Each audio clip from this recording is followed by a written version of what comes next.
Hello, the new Dota patch is out today and it is crazy. It was actually released at about midnight for me last night, so I was up until about 3:30 a.m. trying to work out all the different stuff that's going on. I woke up actually thinking it could be a fever dream, but no, it's real and there's a lot to get into.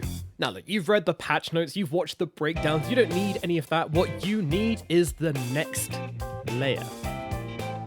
Maybe something a little bit crazy or a little bit different. This isn't good. This is not good.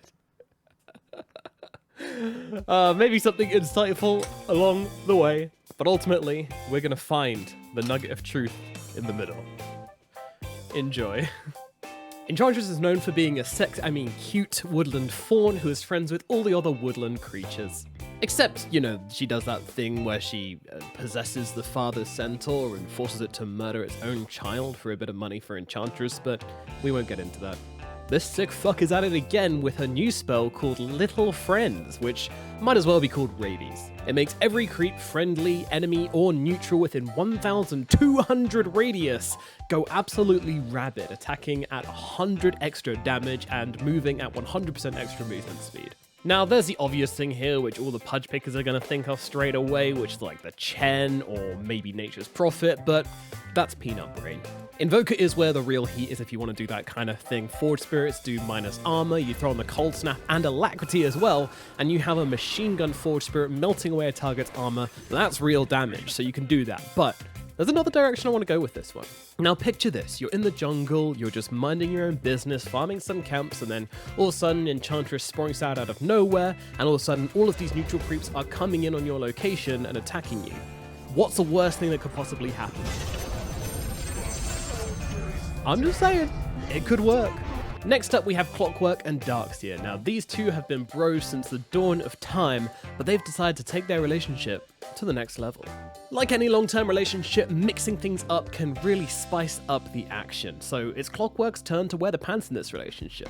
His axe now turns him from Clockwork into Chadwork, which is basically a giga buff for all his spells. I'm not going to go through them all, but the biggest one you need to know about is the Battery Assault. It now affects everybody in the radius rather than just one target. Now, if only there was a hero in the game that could come in and drag all the targets into his cogs with him, and then also give him an AoE to his body as well. Next! Now, this one is super boring, so I'm going to go through it extra quickly. Basically, Luna's Shard now gives her damage per Lucent Beam, and this does work with Eclipse, so it's more important than ever to get a good Eclipse off in a fight. Therefore, picking Mars is one of the best ways to ensure that you get a full duration, getting as much damage as possible, and allows you to punch God in the face. Next segment. Centaur. And, well, anything. You've been on Reddit, you've seen Enigma catching the taxi, or Crystal Maiden with a Shard hitching a ride, or even maybe Snapfire getting a cheeky helicopter lift.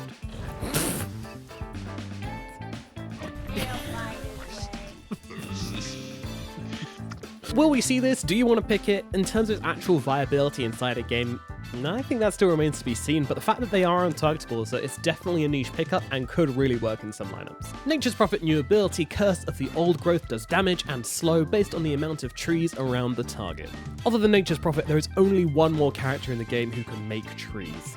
That's right, it's Hoodwink. So what you want to do is you want to get her the shard and then you want to load her up with iron branches, just 6 iron branches. Use your bushwhack to tie them to a tree, then use your acorn shot to summon another tree. Now use your hunter's boomerang to increase the magic damage and get in there and plant all 6 of your trees as fast as you can. This should give enough time for Nature's Prophet to arrive and cast Curse of the Old Growth, which is now going to do a ton of damage. I'm meaning, this combo is dog shit. Don't do it. Let's go next. Shadow Demon has a new spell in the game called Disseminate, which takes the damage dealt to a target and deals a percentage of it back to surrounding enemies for... Wait a minute, this sounds kind of familiar.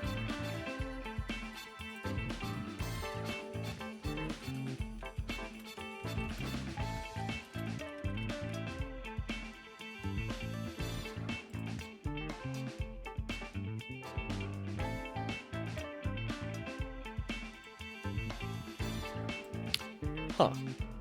So, Shadow Demon and Warlock can basically do the same thing, redistributing damage through the teamfight to the enemies, and stacking this up is in no way bad. In fact, it's really, really good. Also, if we want to be nerds about it, it does use pre-reduction damage, therefore against high armored targets like Axe or Terrorblade, it's going to kill the supports and other squishier heroes really, really easily.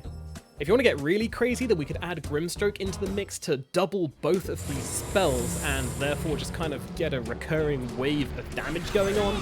Is this realistic? Probably not. Is it funny? Definitely. Will I be trying it in a future video? Yes. Finally, when we were testing all these different interactions out, trying to find what was cool, we did find a few things which were literally broken, as in they're complete bugs, so I'm just going to list them off really quickly and hopefully they can get fixed. Spirit Breaker's shard sounded really cool. Planar Pocket, it essentially gives a random Lincoln Sphere redirect kind of thing.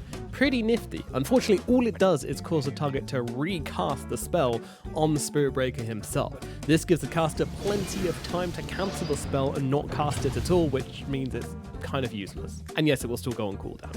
They buffed Morphling's Aghanim Scepter to take 70% of the target's attack speed, which would be insane if it was 70%. Unfortunately, it's only 70. This was actually the same last patch as well. It was supposed to take 50% of attack speed, only took 50, which late game is nowhere near 50% or 70%. That kind of needs fixed. Enchantress can target ancient creeps which she's taken over with Helm of the Overlord. She can't do this with any other creep in the game, it's just ancients with the talent, so I'm assuming this isn't intended, but it's pretty cool because it gives the 70 extra damage on top of the Helm of the Overlord 80 extra damage, meaning you've got a pretty powerful creep on your hands. Finally, Chen's new Aghanim Scepter Martyrdom doesn't have a hotkey for the creeps when they get the new spell, and additionally, the spell will remain on the creep if it's taken over by someone else. It can't be cast, but it will do a weird little animation-y thing. Don't know if this is intentional, kind of pointless, but fun fact if you know about it. What's your favorite combo from the patch? Let me know in the comments, and of course, if you've made it this far and you did like the video, then consider giving it a like and giving it a subscribe. If you make it all the way through to the end and do those two things, it actually helps the video get shown to more people, which would be really cool for getting my channel out there. I am still kind of new to this, so any support is massively appreciated. And also thank you to everyone who supported me on my last video. That smashed all my previous records, so thanks for that.